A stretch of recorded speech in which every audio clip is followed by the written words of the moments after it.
참 예수님,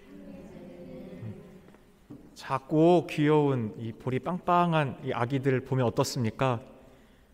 만지고 싶고 쓰다듬고 싶고 사랑으로 이렇게 안아주고 싶어지지 않습니까? 보호해주고 싶어집니다. 그 연약한 아이를 생명력을 우리는 보살펴 주려고 하죠. 그런데 오늘 복음의 헤로데는 베들레헴과 그 일대에 사는 2살 이하의 사내 아이들을 모조리 죽여버리는 감히 상상할 수 없는 끔찍한 만행을 저지릅니다. 순수한 유다 혈통이 아니라 이두메아 출신의 혼혈로서 늘 자기 왕족의 그런 정통성이 없었기 때문에 그는 늘 두려움에 쫓겨 살았던 왕이라 할 수 있습니다. 열등감에 시달렸고, 그렇기에 자신의 왕권에 조금이라도 해가 될 것 같다면 자신의 아들까지도 또 친척까지도 서슴없이 손을 대었던 인물이 바로 헤로데입니다. 유다인들에게 새로운 메시아, 임금이 태어났다는 소식이 퍼졌지만 그에게는 기쁨이 아닌 두려움의 소식이었을 겁니다. 곧 자신의 왕권을 빼앗긴다라는 소식으로 들렸기 때문입니다. 헤로데에게 왕권이란 포기할 수 없는 강한 지상의 힘입니다. 우리도 영원한 것을 늘 생각하지 않고 지상의 유한한 것들, 도구로 주어진 것들이 목적이 되어 그것을 쫓으며 살아가게 될 때 우리는 빛이 아니라 어둠 속을 헤매게 된다는 것을 늘 기억해야 합니다.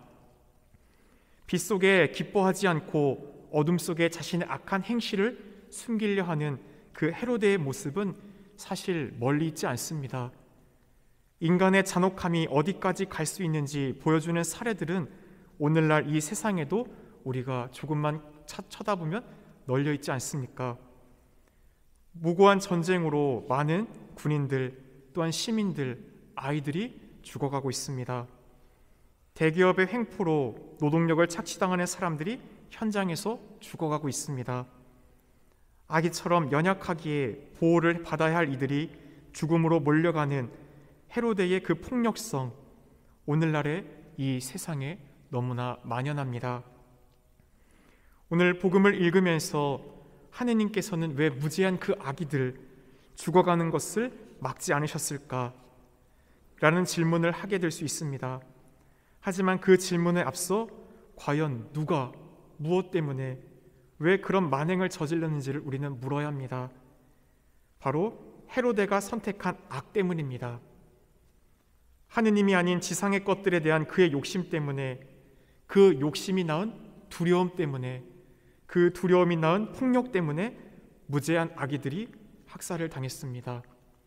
결국 우리들도 빛의 길을 선택하지 않고 자신의 욕망에 따라 내 자유의지를 잘못 남용하게 되면 그 결과는 죽음을 낳게 됩니다. 우리 그리스도인들은 세상의 폭력의 방식을 똑같이 폭력으로 맞서 살아가는 이들이 되어서는 결코 안 됩니다. 우리가 예수님께서도 당신이 겟세마네에서 기도하다 잡혔었을 때 베드로가 칼을 뽑아서 대사제의 종을 쳤죠. 말코스의 귀를 잘랐었을 때 칼을 넣어라, 칼을 뽑은 자는 칼로 망한다 라고 하지 않습니까? 우리가 폭력과 악을 쓰면 그 폭력과 악은 다시 나에게 돌아온다라는 것을 늘 기억해야 합니다. 오늘 오랜만에 세차장에 가서 세차를 하는데 옆에 있던 두 형제님이 갑자기 싸우는 것을 보게 됐습니다. 한 형제가 열심히 다 물기를 닦아놨는데 그 옆칸에서 이제 물을 뿌리다가 옆차로 넘어가서 닦은 게 좀 더러진 거예요.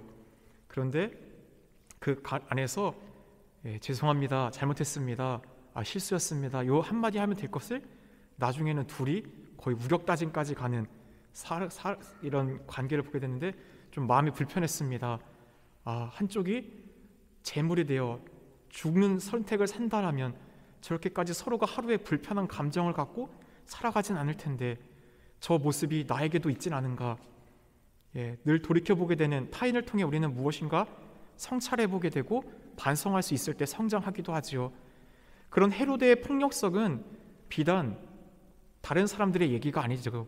바로 나 안에 있습니다. 내가 다른 누군가보다 조금이라도 힘이 있거나 권력이 있으면 그 위에 올라서고 내가 조금이라도 양보하게 될 때 그것을 내려놓지 않으려고 한다면 우리도 그 헤로데아처럼 잘못된 선택을 하게 된다는 것이겠죠. 이 세상에 만연하는 그 죄의 결과, 하느님 때문에 그렇지 않습니다. 가톨릭 교회교리에서 303항과 304항을 보면 하느님의 섭리와 악의 문제에 대해 가르칩니다. 그 가운데 예전에도 한번 말씀드렸지만 물리적인 악들은 있어요.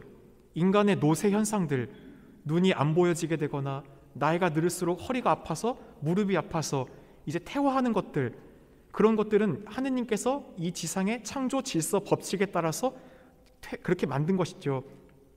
하지만 윤리적인 악의 문제는 그렇지가 않습니다. 우리에게 주신 자유의지, 가장 큰 선물을 하느님께서는 인간들이 더 큰 성장의 방향으로 나아갈 수 있도록 열어두셨어요. 자유를 주셨다는 것은 가장 큰 선물을 준 겁니다.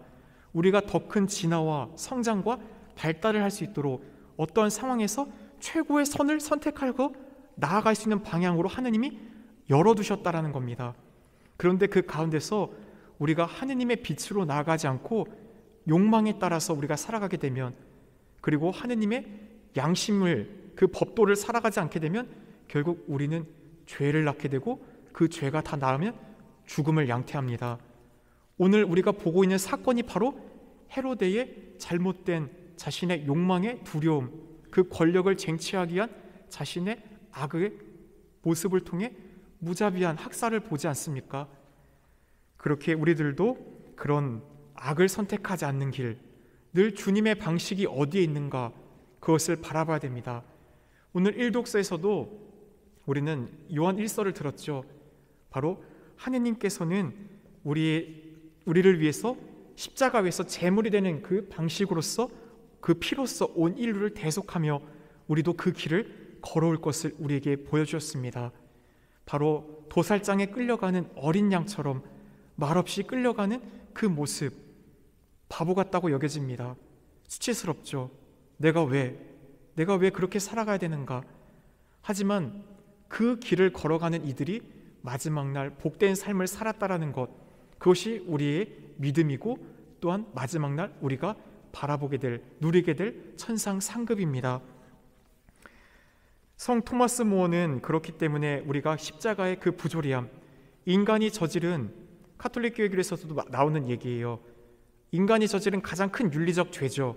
하느님을 거부하고 직접 우리가 십자가에 못 박지 않습니까? 하지만 온 인류의 구원이라는 가장 큰 선물을 하느님은 그 죄 한가운데서 선사해 주십니다. 그것이 하느님의 전능입니다. 악에서도 선을 이끌어낼 수 있다는 것. 하느님께서 원하시지 않는 일은 아무것도 일어날 수 없습니다. 비록 하느님께서 원하시는 모든 것이 우리 눈에 매우 나쁘게 보일 수 있습니다. 그래도 그것이 우리를 위하여 가장 좋은 것입니다. 사실 이 이야기는 조금 민감합니다. 오늘 라마의 애끓는 소리, 자식을 잃은 라헬의 그 어미의 애끓는 그 옆에 가서 이런 위로를 한다면 정말 잘못된 거겠죠. 괜찮아, 하느님이 보아래 그 아이들 다 천국 갔을 거야, 이런 말을 할 수 있을까요? 다른 누군가의 고통 앞에서 우리는 쉽게 어떤 어줍지 않은 위로를 할 수 있어서는 안 됩니다. 오히려 침묵하고 함께 울어주는 것, 그것이 우리의 진정한 위로겠죠. 욥기를 보면 선한 욥이 고통을 받는 사건들이 연이어 벌어집니다. 악마가 주님께 와서 묻죠. 괜히 잘해주겠습니까? 당신이 욥에게 가족과 재물과 축복을 주니까 그가 당신을 섬기는 것 아닙니까? 한번 다 쳐보십시오. 그가 당신을 저주할 겁니다. 좋다, 그래, 너의 손에 맡긴다. 악의 섭리의 문제죠. 이 지상에 활동하는 악의 섭리의 문제를 그렇게 설명하고 있습니다. 그렇기 때문에 악이 욥에게서 있었던 그의 가축들, 재산들, 그 건강까지도 모든 걸 다 빼어갔었을 때 마지막 날 그가 하느님께 탄원했던 그 마지막 순간, 그가 만난 하느님, 너무나 위대하시고 이 세상의 창조주의 앞에 한낱 미개한 자신이 아무것도 아니었음을 고백하며, 알지도 못하는 제가 당신을 함부로 평가했습니다. 저는 침묵하겠습니다 라고 하죠. 마지막에 전에보다 더 많은 가족과 재산을 돌려줍니다. 하지만 그 전에 있었던 가족들을 잃은 상실감이 사라질까요? 그 가족들과의 추억, 내 전에 있었던 가족들보다 더 많은 가족이 늘었지만 그 앞에 있던 이들은 어떻게 합니까?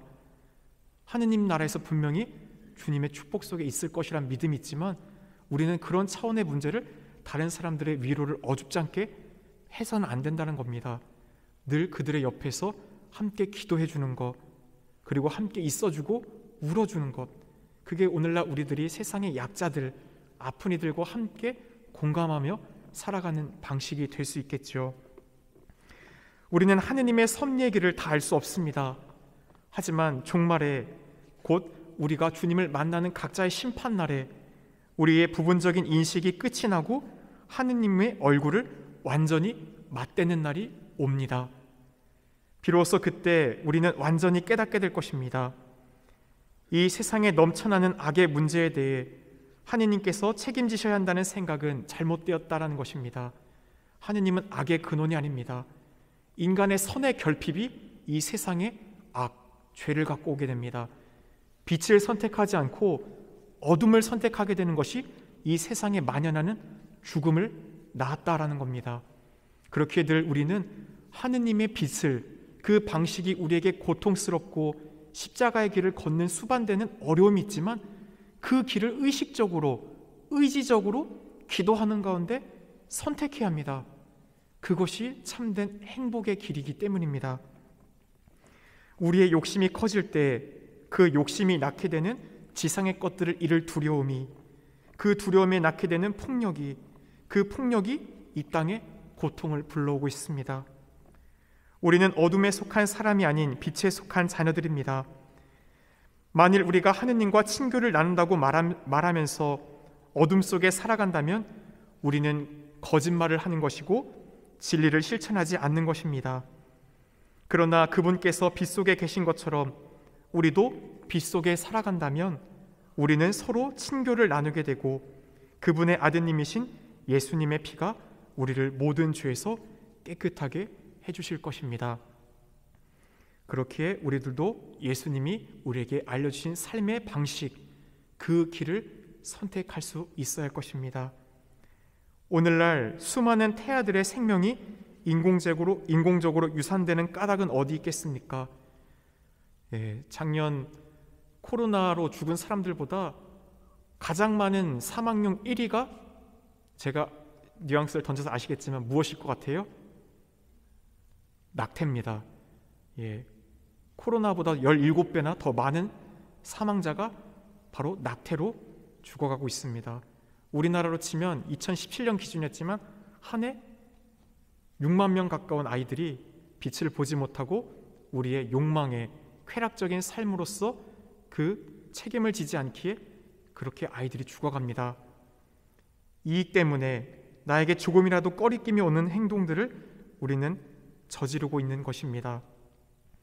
그런데 남에게 못할 짓을 하고 살면 결국 그 모든 어둠은 자신의 내면을 덮고 그 어둠이 다 커지면 죽음을 낳게 될 것입니다. 예수님께서는 오른뺨을 치면 다른 뺨마저 돌려대주고 속옷을 달라고 하면 겉옷까지 내어주며 살라고 가르치셨습니다. 세상의 것에 탐욕을 부리거나 미련을 두기보다 자유롭게 집착하지 말고 살아갈 수 있는 사랑의 방식을 우리에게 소개해 주셨습니다. 죄와 탐욕에 눌려 사는 것보다 내가 조금 더 희생하고 양보하고 손해를 보더라도 그렇게 사는 것이 진정한 평화를 누리고 자유롭게 살아가는 길입니다. 우리도 그 진리의 길을 선택할 수 있도록 늘 기도 안에 살아가야 할 것입니다. 잠시 묵상합시다.